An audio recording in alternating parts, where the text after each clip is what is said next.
So what does the new year have in store for you and your wallet? And where should you be investing to maximize your money in 2013? Well, here to get you a fresh start in the new year is personal finance expert Farnoosh Torabi, who hosts Financially Fit on our partner Yahoo. Good morning, Farnoosh. Good morning. Happy New Year. Happy New Year to you, but not necessarily for a lot of people who are facing the dreaded D word. They are deeply in debt. What advice do you have them? You've got to start attacking it sooner rather than later. This time last year, Amy, 14 million Americans were still dealing with credit card hangover from the holidays. So I'm hoping that we will be able to erase this by, March, February. And the way you're going to do that is to pay more than just the minimum. You want to pay 3 or 4 times that minimum. And if you need help, get help. There's a lot of good assistance out there. I would start with a debt management program like the National Foundation for Credit Counseling. They will look over your budget. They will be your advocates to get you out of debt slowly but surely. All right. This is also the time of year where a lot of people are thinking about buying a home. Interest rates are low, but real estate prices are expected to keep climbing throughout the year.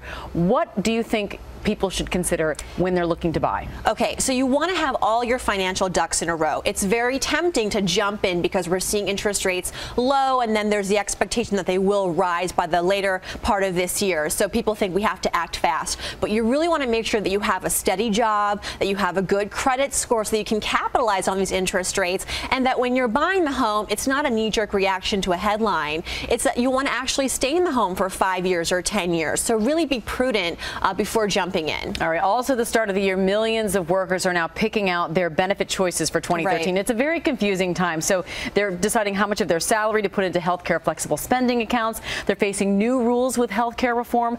What's your advice? So first, know the rules. The new rule is that your flex spending account, these FSAs, which are these tax-friendly accounts, you can put aside some money every year to pay for out-of-pocket expenses like co-pays and deductions. That will actually be limited to $2,500 per person per year. So if you and your spouse have access to FSAs, my advice is both of you should tap into these and use the accounts. We often find people have some money left over, and that money goes right back to your employer. So make sure that you're actually taking advantage of your FSA. What about changes in retirement accounts in 2013? So this is a silver lining. IRAs and 401ks, the IRS is actually increasing your taxable contributions every year. So for IRAs, it was $5,000, now it's $5,500 per year, and for 401ks, it's jumping 3% to $17,500 per year. The advice here is you want to do as much as you can. We know the story that people are not planning well enough for retirement, so take advantage. It's a tax deduction. And speaking of planning, how about some money-saving tips? All right, because we all could use those.